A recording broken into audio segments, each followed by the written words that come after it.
Donald Trump's rhetoric has only highlighted the already growing rift between the EU and the US.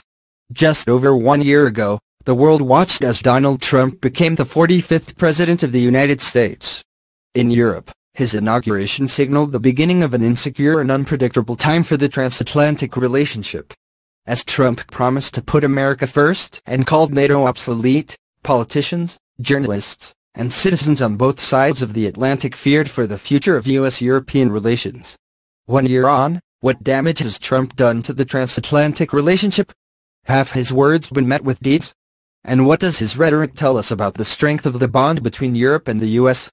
Trump's strong rhetoric during the campaign, in which he denounced the Washington elite and their foreign policy approach, implied he would move away from the liberal world order towards a more isolationist worldview.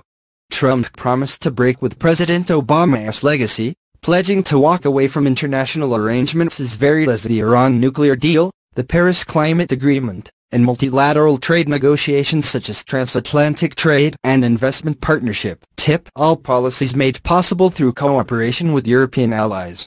From now on, Trump promised, it would be America first, and long-standing allies could no longer bank on U.S. support.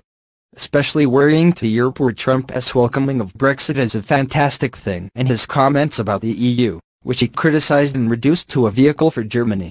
Experts feared that, once in power, Trump would pursue a strategy that would further undermine multilateral institutions such as the EU in favor of bilateral relations, resulting in further weakening of an already struggling union.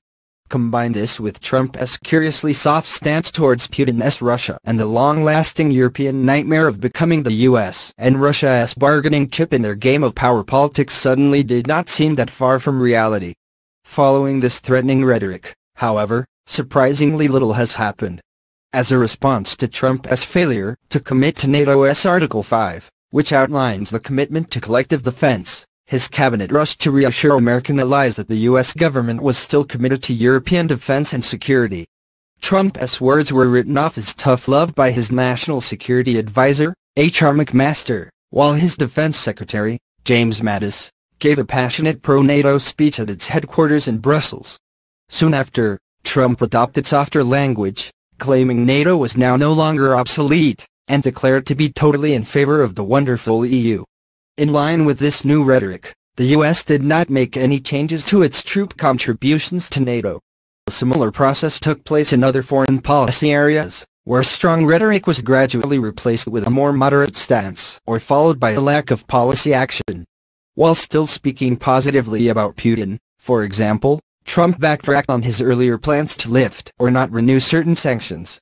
And although Trump repeatedly denounced both the Paris Climate Deal and the nuclear agreement with Iran, there has not yet been any policy change. The president's recent comments on the U.S. conceivably rejoining the Paris Agreement illustrate the disconnect between what Trump says and what he does. The slow pace of Trump's foreign policy action has provided European leaders with new sparks of hope, highlighted by the recent call to U.S. officials to reconsider their stance on the Iran deal. Europe seems to believe, perhaps not unreasonably, that new rhetoric does not have to mean a new reality. Does this lack of substantial policy change mean that Trump's effect on the transatlantic relationship thus far has been minimal? The current debate is split between those who paint a picture of a president who is as blunt as he is harmless, constrained by domestic unpopularity and international pressures, and those who warn of the destructive effect of Trump's words, regardless of policy action or change. What both sides fail to grasp, however, is the subtler importance of rhetoric, its ability to shed light on the underlying forces at play in everyday international politics.